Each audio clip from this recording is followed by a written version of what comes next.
Yo, peace, blessing, much respect, much love. It's your boy, the Ghetto Guru, aka Shango, coming back with another video. It's been a little, well, not even a little minute. It's been a few days since I did, a video for y'all. So I'm coming back with something different. Hope all is well with y'all. Hope you're having a great day, and if not, I hope the rest of your day get better. So we're gonna jump right into it. So I'm gonna give y'all two videos today. So the first video, we're gonna do the celebrity series. So I did this a while ago. I haven't done it in a minute. It's been a few months. But this is gonna be Celebrity Series Part 3. So today we're gonna talk about the magic of what makes Michael Jordan. So of course, without saying that, we all have our God-given abilities and talents and everything else that God gives us. But we're gonna talk about the magic within that God blessed him with. And we're gonna talk about that in the astrological sense and other stuff as well that relates to his path and things that we know him for. So without further ado, let's get into it. So of course, his name is Michael Jeffrey Jordan. He was born February 17th, 1963. For those that don't know, and for those that's into numerology, he's a life path 2. So if y'all don't know what that is, y'all can look up numerology, look up your life path numbers. You add up your birthday, your whole birthday, your month, your day, and the year. You add all that up to get your life path number. But let me continue. So he's a life path 2. So what does life path 2 consist of? So it's all about illumination. They're assertive, great group workers.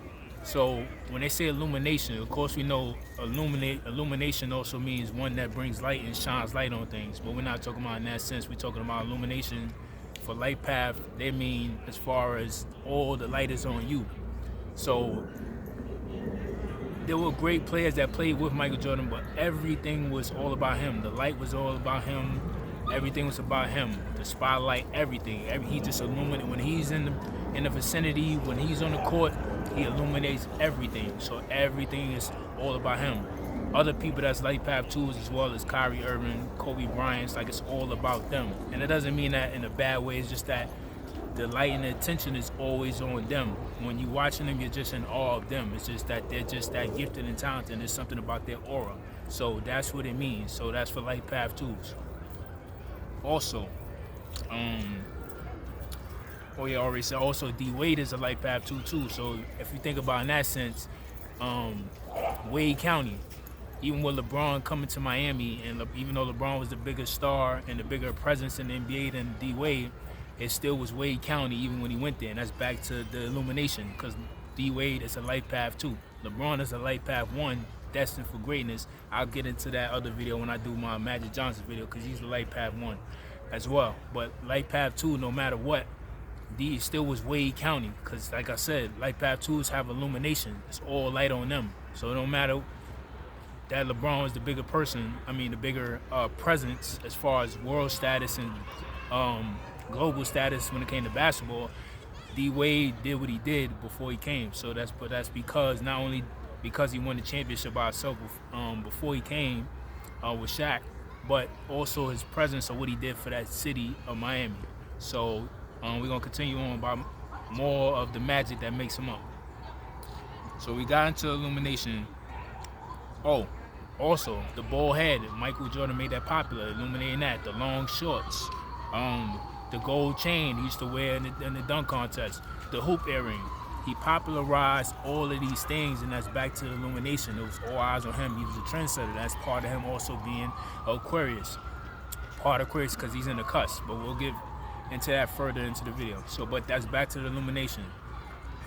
Excuse me, his style of play, the way he just was on the court, the way he moved, the bald head, the gold chain, the hoop earrings, all of these things was part of why he had that presence of all eyes on him no matter where he went in his presence. So we're gonna move further on to what else makes him the magic that makes Michael Jordan. So we got into that. Also, he's the year of the rabbit, 1963. For those that don't know Chinese calendar, you need to go study the Chinese calendar. He's born 1963. He's the year of the rabbit. Why is this important? We know about Space Jam.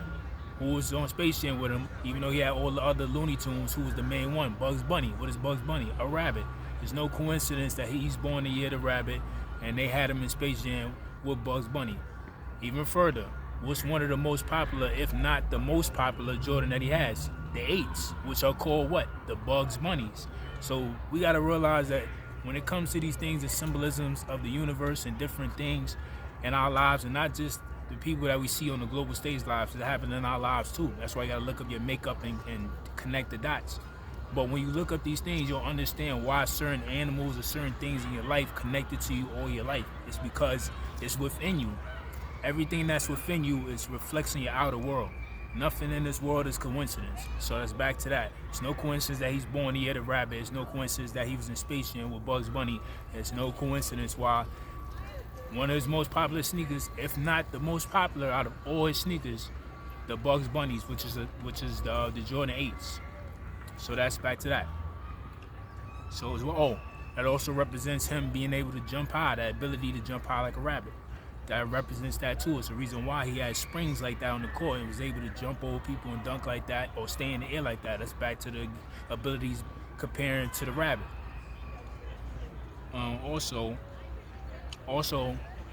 in his career, he played for the Washington Wizards. I think if I'm not, y'all could correct me if I'm wrong. I think at that time he used to own the Wizards at that time, but it's a reason why he chose to play for the Wizards when he came back, because he is literally a wizard and a magician on the court. Everybody wanted to model their game at the mic. Like, just the way he moved, the way he did things, the way it was just pure finesse, pure poetry. It was just like watching poetry in motion, literally. Like, people try to imitate it, but it's like nobody could ever do. People came close, but nobody could ever do it like him. But it's a reason why he chose to play for the Wizards out of all teams, not just because they weren't the best team at that time and he just wanted to play where he could still get his stuff off. He was going to get his stuff off anywhere, even though he was that age. But it's because of these things that attracted him to that. So we also have to remember that as well.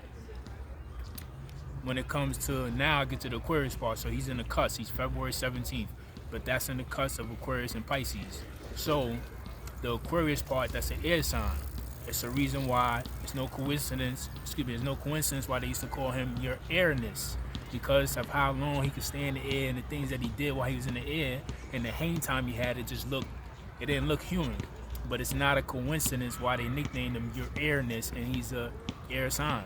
Also part, like I said, he's in the cusp. So not only is he part Aquarius, he's also part Pisces. That's to the water sign. The way he moved, he used to train in water, doing everything in the pool, different things, stuff that people wasn't doing, that had him way beyond other players when it came to finesse and how he was able to dominate. That's the word I was looking for. He was able to dominate on the court. But that's back to the elements. He was using those elements to his advantage. That's why he's able to move like water, do the moves he was able to do, and that's why he's able to stay in the air and all that stuff like that, because of the year of the rabbit and also him being part Aquarius with the air sign. That's why they used to call him your airness. It's no coincidence. That's why I said we have to realize none of these things are coincidence. So that's to that. So we're going to continue with more traits and more facts.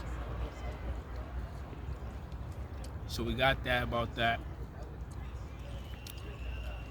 Oh, to the Jordan shoes. That's back to the illumination. There's no basketball player or any, just not even just basketball player, just any pair of sneakers that matches the hype of Jordans. Like, he has so many different Jordans. Each of them have their own style. Each of them have their own story behind them, or their own representation. To this day, people still pay money, big bucks, even stand on lines and wait, camping out at midnight, waiting days just to get these release of these sneakers. That's back to the light path 2 of the illumination. All lights on, all eyes and all lights on him. Those sneakers are illuminated. There's nothing like them. It's just something about them where nobody goes crazy for no other sneakers like that. Not saying that people don't buy the sneakers, but they don't do or go through the things that people go through to get those specific pair. But that's back to the illumination again, and that's just the presence and the light when it comes to anything connected to him. Not just on the court, but off the court. So it's the reason why them Jordan sneakers make people go crazy. And that's back to the illumination again. It just blocks out everything else, and it just shines everything else. All light is on those specific pair. It doesn't matter about any sneakers at that moment. If it's a new Jordan release, people don't care about nothing in the world, anything was going on, but getting those sneakers. And if they don't get them, they gonna go crazy. So it's back to that. and like I said, Kobe was also a life path too, but he also tried to emulate Jordan as well, and that was his idol. He tried to emulate him to a T, because Kobe's a Virgo. Virgos are perfectionists. When they say perfectionist, they don't mean like they're trying to be perfect, but they're trying to get every detail in order. Michael Jackson was also like that too. That's why they said that he was a perfectionist when it came to his music and his craft. Not that they're trying to be perfect people, but they're trying to perfect every detail and not miss any detail. They're very analytical. That's why Kobe used to love watching film. I'll do more when I get to his video. I'm not gonna give too much on this, but that's that's related to that. So got to remember that too as well.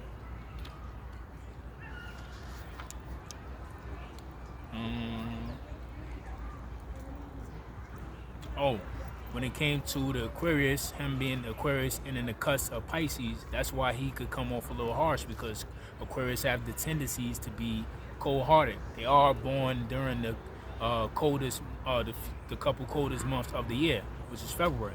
January and February would be like the coldest. That's Capricorn and Aquarius.